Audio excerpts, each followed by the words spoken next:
Bonjour, je vais vous présenter dans cette vidéo la gestion des données pour l'exploitation du module géotechnique dans Civil 3D.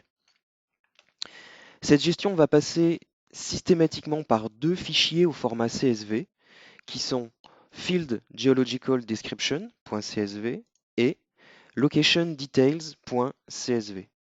La syntaxe de ces deux fichiers est très importante, elle doit toujours être la même, sinon le module géotechnique ne pourra pas les intégrer. De la même façon, il faudra que dans ces deux fichiers, les entêtes de colonnes et l'ordre des colonnes soient strictement respectés pour que les données soient correctement intégrées dans le module.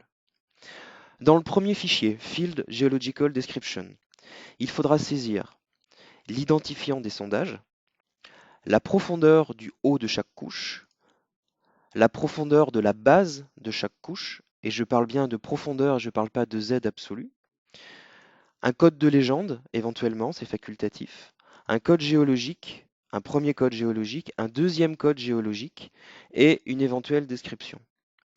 Donc là, le principe est assez simple. Vous voyez ici, par exemple, pour ce sondage S8, j'ai ces couches avec la logique haut, bas et les profondeurs qui se suivent.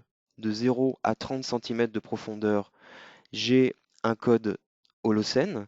De 30 cm de profondeur à 2 mètres de profondeur, j'ai aussi de l'Holocène avec, vous voyez, des descriptions différentes, une subtilité géologique. De 2 mètres à 3 mètres, j'ai du Pléistocène, etc. Et je vois que ce sondage est descendu jusqu'à 12 mètres de profondeur. Et j'enchaîne comme ça les sondages avec le détail des couches qui ont été relevées lors de la reconnaissance pour chaque sondage. Le deuxième fichier, Location Details, reprend pour chaque sondage le type de sondage. Là, c'est un code qui pourra être retrouvé dans le module géotechnique, qui permet d'identifier la typologie. Est-ce que c'est un sondage destructif? Est-ce que c'est un carottage? Est-ce que c'est uniquement un pressiomètre? Est-ce que c'est un piézomètre? Parce qu'on peut très bien suivre des évolutions de niveau piézométrique avec le module géotechnique. Les coordonnées du sondage, le niveau du sol. C'est pour ça que je parlais tout à l'heure de profondeur et pas de Z absolu pour les couches, et la profondeur à laquelle est descendu le sondage. Alors, si vous bénéficiez d'une reconnaissance géotechnique sur votre site d'études, eh bien, il va falloir transposer les données que vous allez avoir dans les fiches résultats de chaque sondage dans ces deux fichiers. Si vous n'avez pas de reconnaissance particulière, vous pouvez, et c'est l'exemple que je vous propose, aller chercher sur le site du BRGM dans la banque de données du sous-sol des résultats de sondages géologiques. C'est ce que j'ai fait ici avec ce fichier. J'obtiens un fichier Excel qui compile tous les résultats pour le secteur que j'ai demandé. Avec ici, par exemple, vous voyez, vous retrouvez le sondage S8 que je vous ai montré dans les deux fichiers précédents. Avec énormément d'informations. Alors je vais aller à l'essentiel pour aller assez vite. Ici notamment les X et Y dans le système de référence précisé. Et là c'était du Lambert 93. Donc ça me permettra de saisir mes coordonnées pour chaque sondage. J'ai aussi, je crois que là, le Z du sol, donc l'altitude du sol au niveau de chaque sondage. Voilà. Dans d'autres onglets, ici je vais passer dans l'onglet coupe valide. Ici je retrouve la description par couche du sondage S8. Vous voyez ici 0 à 30 cm, 30 cm à 2 mètres, etc. Donc c'est juste un jeu de copier-coller entre les données que vous arrivez à récupérer et les deux fichiers Field Geological Description et locationdetails.csv que vous allez utiliser pour intégrer dans le module géotechnique de Civil 3D. On va maintenant passer à l'exploitation de ces données dans le module géotechnique. Je passe dans Civil 3D, j'ouvre une nouvelle conception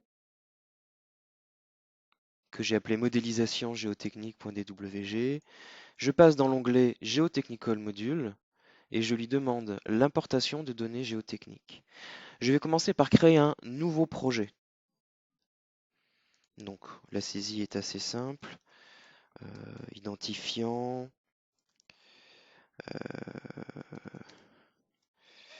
Ici, je vais appeler nouvelle route. Statut dossier ouvert, catégorie par défaut, location. Ce sont des données que j'ai récupérées dans la région de Bordeaux. Ok, voilà. Je sauve ça comme ça. Ok, et je valide ce projet-là.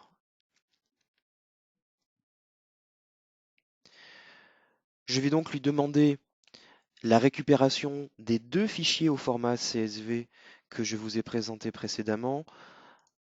Alors, je suis au format séparation par des points-virgules et je n'ai pas de caractères qui entourent mes données. Je sélectionne les deux fichiers CSV, là et là. Ok, je continue. Il me dit que les deux fichiers sont valides, il n'a pas trouvé d'erreur dans ces fichiers. Donc là, il faut être très prudent avec les formats des fichiers et leur nom. Je continue. Il me propose le détail de ce qu'il va interpréter. Donc c'est tout ce qu'il est capable de lire dans les deux fichiers CSV. Ok, je continue.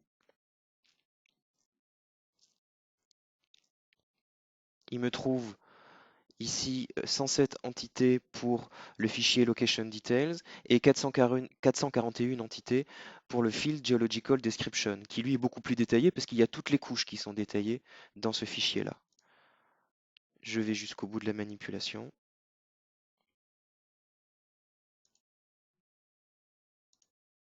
Voilà, et donc là, je retrouve tous mes sondages interprétés et modélisés en 3 dimensions, automatiquement. Voilà. Donc ça, c'est le côté automatique très intéressant de ce module. Il faut passer un petit peu de temps à la préparation des données, mais une fois que les données sont bien configurées, c'est extrêmement rapide. Je peux visualiser en mode conceptuel, le rendu est un petit peu plus sympa. Voilà. Donc là, je retrouve les différentes strates, les différentes couches pour chaque sondage. Dans une prochaine vidéo, je vous montrerai comment on peut aller un petit peu plus loin dans l'affichage, dans la personnalisation et dans l'exploitation de ces données et la gestion des différentes surfaces.